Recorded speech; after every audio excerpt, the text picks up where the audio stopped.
May isang lihim na paniniwala na tahimik na gumagabay sa buhay ng karamihan sa mga individual.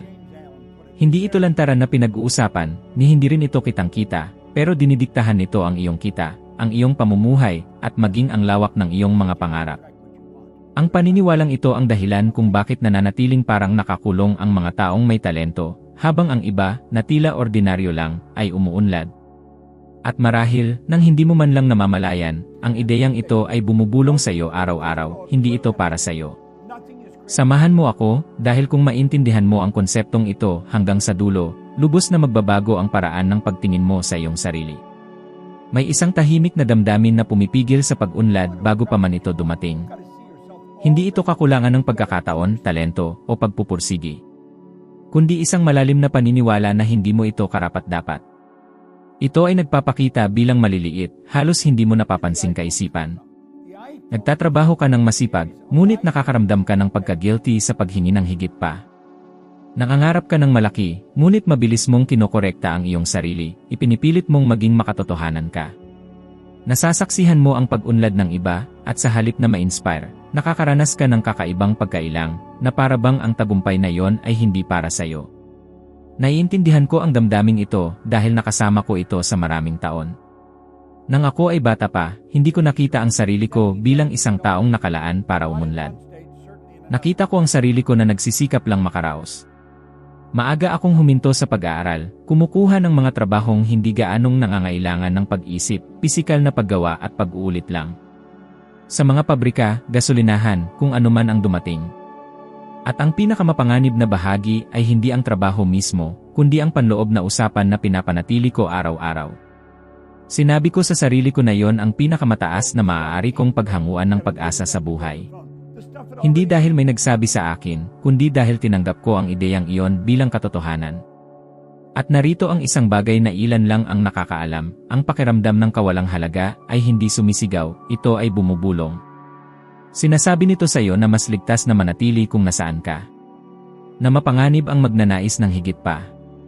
Na ang pag-unlad ay maaaring magpalayo sa iyo sa mga tao, mag-imbita ng kritisismo, o lumikha ng mga responsibilidad na baka hindi mo kayanin. Ilang beses mo nang ipinagpaliban ang isang mahalagang hakbang dahil naisip mo, paano kung bumagsak ako? O mas malala pa, paano kung magtagumpay ako at hindi ko alam kung paano ito hahawakan? Ipinahihiwatig ng pananaliksik sa sikolohiya na malaking bilang ng mga individual ang iniugnay ang pera sa emosyonal na kaguluhan. Para sa marami, ang pera ay naugnay sa mga pagtatalo sa pamilya, takot na mawala ang lahat, pagkakasala dahil sa pagkakaroon ng higit sa iba, o patuloy na pagkabalisa. Dahil dito, hindi na mamalaya ng isip na sinisimulan nitong tanggihan ang anumang iniugnay nito sa sakit. Hindi ito dahil sa ayaw ng isang tao ng pag-unlad. Kundi naniniwala sila na ang pag-unlad ay may kaakibat na emosyonal na halaga na sadyang napakataas. Malinaw kong naaalala kung paano ito nangyari sa sarili kong buhay.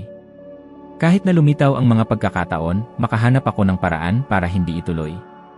Para bang may isang bagay sa loob ko na nagsasabi, manatili ka sa nakasanayan mo. Huwag kang pumukaw ng pansin. Huwag kang lumabas sa iyong comfort zone. At ang lugar na yon, gaano man kakulangan sa ginhawa, ay pamilyar. Mas pinapabora ng isip ang pamilyar kaysa sa kung ano ang maaaring mas mabuti. May isang fundamental na katotohanan na nagbabago ng lahat kapag sa wakas ay nauunawaan mo ito. Ang iyong panlabas na buhay ay direktang refleksyon ng sariling imahe na hawak mo. Kung nakikita mo ang iyong sarili na ordinaryo, limitado, o hindi karapat-dapat, hindi sinasadyang sasabotahehin mo ang bawat pagkakataon para sa pag-unlad. Ipagpapaliban mo ang mga desisyon, makontento sa mas kaunti, at pipiliin ang pinakamaikli, pinakaligtas na landas, hindi dahil sa ikaw ay tamad, kundi dahil kumikilos ka ng naayon sa panloob na imahe na dala mo. Maraming tao ang nagkakamali sa paniniwala na kailangan muna nilang kumita ng mas maraming pera bago nila maramdaman ang pagiging karapat-dapat. Ngunit hindi kailanman nangyayari sa ganyang pagkakasunod-sunod.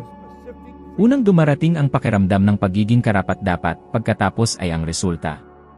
Hindi sumusunod ang isip sa panlabas na lohika, sumusunod ito sa pagkakakilanlan. At ang pagkakakilanlan ay nabubuo sa pamamagitan ng pag-uulit ng mga kaisipan, hindi sa pamamagitan ng pagkakataon. Napansin mo na ba kung paano ang ilang tao ay parang laging malapit na? Halos makuha na nila ang pagtaas ng sweldo, halos makumpleto na ang kasunduan, malapit nang baguhin ang kanilang buhay. Hindi ito malas. Ito ang hindi nakikitang hangganan ng pagiging karapat-dapat ang gumagana.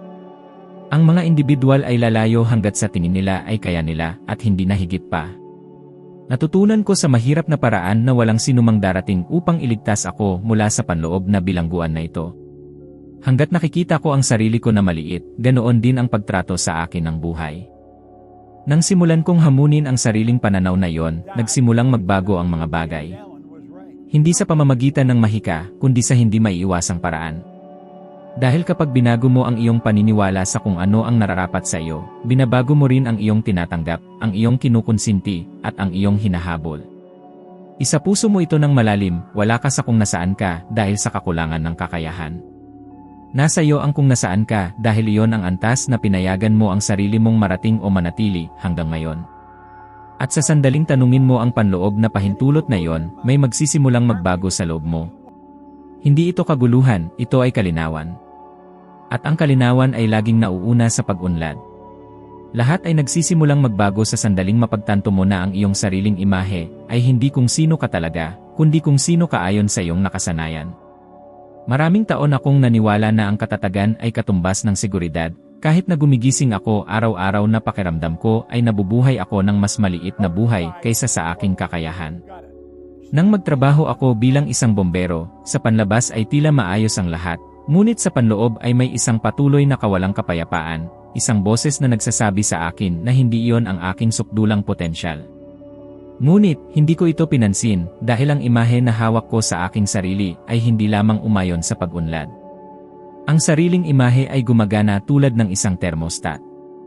Kung susubukan mong kumita ng higit pa, lumago ng higit pa, o mamuhay ng mas mahusay kaysa sa iyong nakatakdang setting, may isang bagay sa loob mo na ibabalik ang lahat sa dati. Magpapaliban ka, magdududa sa iyong sarili, ipagpapaliban ang mga aksyon, at gagawa ng mga dahilan. Hindi ito kakulangan ng disiplina, ito ay panloob na pagkakapare-pareho. Palaging pinoprotektahan ng isip ang itinatag nitong pagkakakilanlan, kahit na ang pagkakakilanlan na iyon ay naglilimita. Ipinapakita ng mga pag-aaral sa pag-ugali ng tao na karamihan sa mga tao ay inuulit ang parehong mga pattern sa pananalapi sa loob ng dekada, anuman ang pagtaas ng sweldo o mga bagong pagkakataon. Nangyayari ito dahil ang panlabas na pagbabago ay hindi napapanatili ng walang panloob na pagbabago. Iyan ang dahilan kung bakit ang ilang individual ay nakakakuha ng mas maraming pera ngunit mabilis na nawawala ang lahat, habang ang iba ay nakakaranas ng tuloy-tuloy at mahuhula ang paglago. Nang sinimulan kong sadyain ang pagbabago sa pagtingin ko sa aking sarili, may isang bagay na nakakaintriga na nangyari. Ang aking mga desisyon ay naging mas matatag. Tumigil ako sa paghingi ng pahintulot upang lumago. Tumigil ako sa pagiging kontento sa mas mababa kaysa sa alam kong posible. At hindi ito nangailangan ng puwersa, nangailangan ito ng pagkakahanay. Kung umaayon sa iyo ang mga sinabi ko sa ngayon, pakipindot ang like button at mag-subscribe sa channel. Ang simpleng aksyon na ito ay nagpapahiwatig na mahalaga ang ganitong uri ng nilalaman at nakakatulong upang patuloy na maabot ang mensaheng ito ang mga individual na nakararanas ng parehong kalagayan sa buhay. Iukit mo ito ng malalim sa iyong isipan, kapag binago mo ang imaheng hawak mo sa iyong sarili, walang ibang pagpipilian ang mundo kundi tumugon ng iba. Ang pag-unlad ay hindi nagmumula sa iyong bank account. Nagsisimula ito sa panloob na salamin na kinokonsulta mo araw-araw kahit na hindi mo namamalayan. Ang pagwawalang bahala sa prinsipyong ito ay may tahimik, ngunit walang tigil na kapalit. Hindi ito agad na parusa, ito ay isang araw-araw na pagkaubos na dahan-dahang umuubos ng iyong enerhiya, pag-asa, at oras. Gumigising ka na pagod kahit pagkatapos matulog. Nagtatrabaho ka ng husto, ngunit pakiramdam mo ay palagi kang nakakulong. At sinisimulan mong paniwalaan na normal ang pagkapagod na ito, na ang pagkadismaya na ito ay bahagi lamang ng buhay ng matatanda. Hindi. Ito ang presyo ng pamumuhay na hindi nakahanay sa kung sino ka talaga. Nasaksihan ko itong nangyari ng paulit-ulit sa mga may kakayahan, matatalinong individual na puno ng potensyal.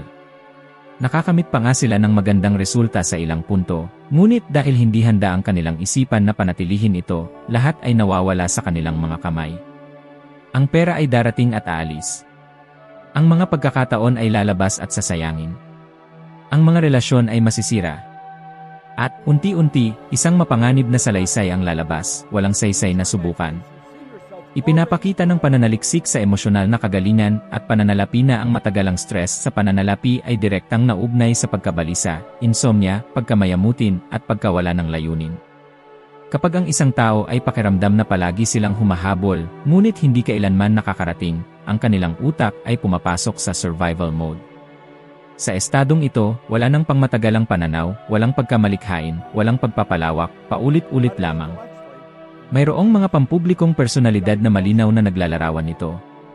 Mga individual na nakamit ang katanyagan, yaman, at pagkilala ng napakabilis, ngunit, dahil sa kawalan ng matibay na panloob na istruktura, ay nawala rin ang lahat. Hindi ito kakulangan ng pagkakataon, kundi kakulangan ng panloob na pagkakahanay. Kapag ang pagkakakilanlan ay hindi sumasabay sa panlabas na resulta, ang pagbagsak ay usapin na lamang ng oras. Ako mismo ay nakaramdam ng panganib na ito nang simulan kong makita ang pagbabago ng aking buhay.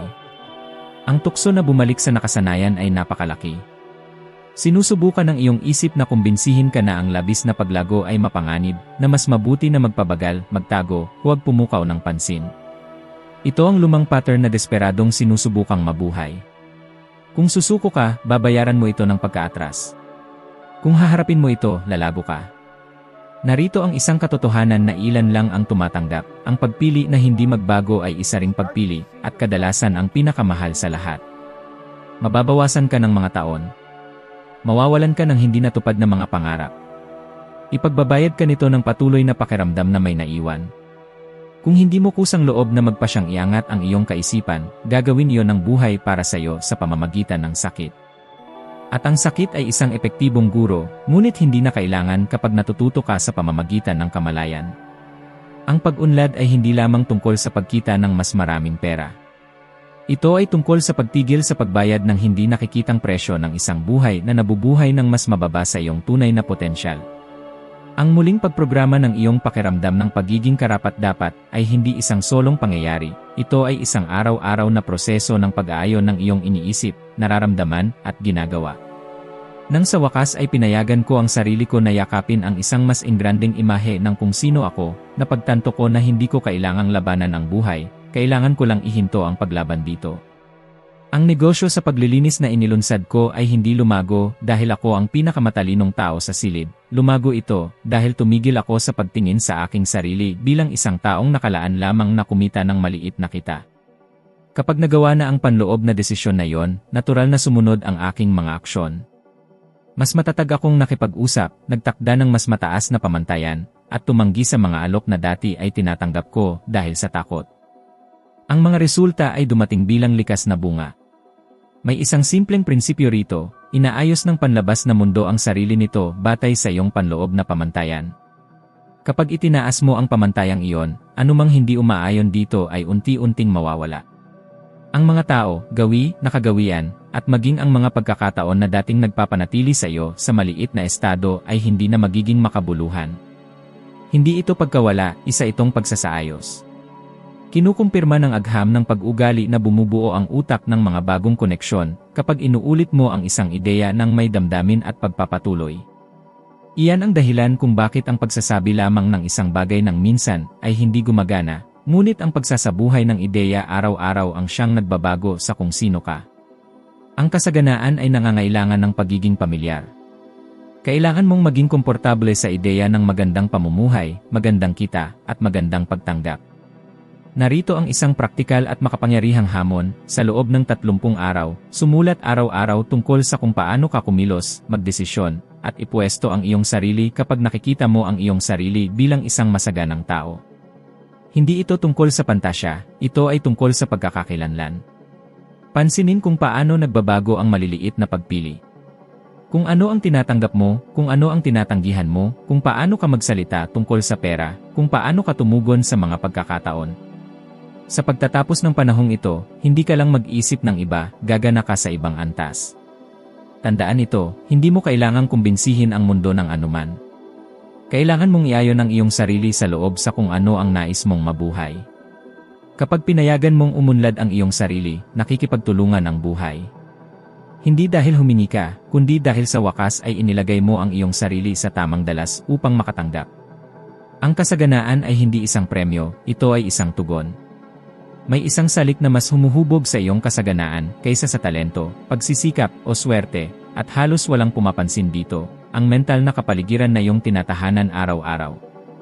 Hindi lang ako nagsasalita tungkol sa mga taong nasa paligid mo, kundi pati na rin sa mga ideya na iyong kinokonsumo, mga usapan na tinatanggap mo, at mga imahe na inuulit mo sa iyong isip nang hindi mo namamalayan. Ang kapaligirang ito ay patuloy kang inoprogram, gusto mo man o hindi. Natutunan ko ito nang mapagtanto ko na, sa loob ng maraming taon, napapalibutan ako ng mga taong nagsasalita lamang tungkol sa mga limitasyon. Limitasyon sa pera, limitasyon sa oras, limitasyon sa mga posibilidad.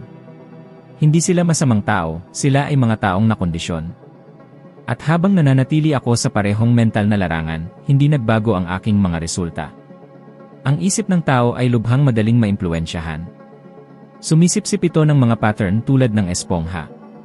Kung nabubuhay ka sa isang kapaligiran kung saan ang karamihan ay nagrereklamo, sinisisi ang sistema, at naniniwala na ang kasaganaan ay isang eksepsyon, magsisimula kang kumilos tulad ng karamihang iyon, kahit na iniisip mong iba ka. Ipinapakita ng mga pag-aaral sa pag-ugali ng lipunan na ang mga individual ay may tendensyang iakma ang kanilang mga pattern ng kita, ambisyon, at pamumuhay sa average ng mga taong mas marami nilang oras na kasama. Hindi ito nagkataon lamang, ito ay pagkokondisyon. Hinahanap ng utak ang pagiging kabilang bago ito humanap ng paglago. Iyan ang dahilan kung bakit maraming tao ang sinasabotahe ang sariling pag-unlad para lang maiwasan ang pakiramdam na kakaiba o hindi kabilang. Naranasan ko ito ng personal nang magpasya akong lumabas sa nakasanayang pattern. Nagkaroon ng kakulangan sa ginhawa, pagpuna, at maging katahimikan mula sa ilang tao. Ngunit kasabay nito, lumitaw ang kalinawan. Sinimulan kong mas maingat na piliin kung ano ang pinakikinggan ko, kung ano ang binabasa ko, at kung kanino ko pinag-uusapan ang pera at buhay. At mabilis na may nagbago, lumaki ang aking mga ideya, naging mas matibay ang aking mga desisyon, at ang aking pagpaparaya sa pagiging karaniwan ay tuluyan nang nawala. Tingnan kung paano ito naangkop ngayon. Ilang oras bawat araw ka bang kumukonsumo ng balita na nagpapatibay ng takot, kakulangan, at kawalan ng seguridad?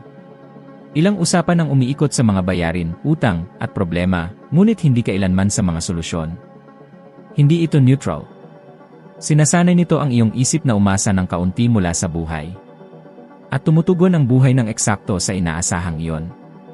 Isang kasabihan na baunin mo, hindi ka nabubuhay sa mundo kung ano ito, nabubuhay ka sa mundo ayon sa kung paano ka nakondisyon na makita ito. May malinaw na mga halimbawa ng mga kilalang personalidad na radikal na nagbago ang kanilang mga resulta nang baguhin nila ang kanilang mental na kapaligiran, simulan ang pakikisalamuha sa iba't ibang ideya, mentor, at huwaran. Hindi sila naging mas matalino sa magdamag, nagsimula lamang silang gumana sa mas mataas na mental na larangan. Narito ang isang simple, ngunit lubhang nakakapagpabagong hamon, sa loob ng 7 araw, maging lubhang mapili sa kung ano ang pumapasok sa iyong isip. Bigyang pansin ang pinakikinggan mo, binabasa mo, at pinapanood mo. Iwasan ang mga negatibong usapan, reklamo, at anumang nilalaman na nagpapalakas ng takot, kakulangan, at pagkabalisa hanggat maaari. Maaaring mukha itong simple, ngunit ang epekto nito ay napakalaki. Patuloy tayong nalalantad sa impormasyon na hindi lang hindi nakakatulong sa atin, kundi nagpapanatili sa atin na nakulong sa isang cycle ng limitado at self-sabotaging na pag-isip. Sa halip, aktibong humanap ng mga ideya, libro, video, at podcast na magpapalawak sa iyong pananaw tungkol sa pera, personal na pag-unlad, at walang katapusang posibilidad na nasa harapan mo. Pakainin ang iyong isip ng mga halimbawa ng mga taong nalampasan ang pagsubok, mga kwento ng tagumpay, at nilalaman na nagpapakita kung paano makakamit ang tagumpay, kahit sa pinakamahirap na sitwasyon. Ang susi rito ay palitan ang takot at pagdududa ng kaisipan ng kasaganaan, kumpiyansa, at pagpapalawak. Hamunin ang iyong sarili na hangarin ang isang pananaw ng masagana at sagana na hinaharap araw-araw. Pagmasdan ng maingat kung paano nagsisimulang magbago ang iyong emosyonal na estado. Sa simula, maaaring hindi ito komportable dahil lalabas ka sa nakasanayan mula sa iyong mental na comfort zone. Ngunit habang lumilipas ang mga araw, mapapansin mong bumubuti ang iyong kalooban, tumataas ang iyong enerhiya, at nakakaramdam ka ng mas maraming kapangyarihan upang magdesisyon, upang kumilos. Parang nire-reprogram mo ang iyong isip upang gumana sa bagong dalas. Mas mahalaga, pagmasdan kung paano nagsisimulang mag-organisa muli ang iyong mga ideya. Ang dating tila imposible ay nagsisimula ng maramdaman na posible. Ang mga tila hindi malampasang balakid ay nagiging mga hamon na sabik mong harapin. Ang iyong pananaw tungkol sa pera, buhay, at mga pagkakataon sa paligid mo ay nagsisimulang lumawak. Nagsisimula mong mapagtanto na sinasalamin ng mundo sa paligid mo kung ano ang taglay mo sa loob. At kapag mayabong ang iyong panloob na larangan, mas madalas, mas natural na lumalabas ang mga pagkakataon. Ang kasaganaan ay hindi nagsisimula sa kung ano ang mayroon ka sa labas, kundi sa kung ano ang pinaniniwalaan mo sa loob. Nagsisimula ito kapag ang iyong panloob na kapaligiran ay huminto sa pagiging nakakalason, puno ng mga naglilimitang paniniwala, takot, at self-sabotage, at nagsisimulang maging mayabong, puno ng mga posibilidad, kumpiyansa, at isang pananaw ng kasaganaan. Kung lilinangin mo ang bagong mental na kapaligirang ito, ang kasaganaan ay hindi na isang malaking posibilidad, kundi isang patuloy na lumalagong realidad. Subukan ang hamong ito. Panoorin kung paano nagsisimulang magbago ang iyong mundo habang binabago mo ang iyong isip. Hindi mo kailangang baguhin kaagad ang mundo sa paligid mo. Kailangan mong baguhin ang mental na larangan kung saan ka gumagana. Kapag nangyari iyon, ang panlabas na mundo ay nagsisimulang umayon ng halos walang kahirap-hirap. Kung umayon ito sa iyo sa ilang antas, isipin ngayon ang isang tiyak na tao na kailangang makarinig ng mensaheng ito.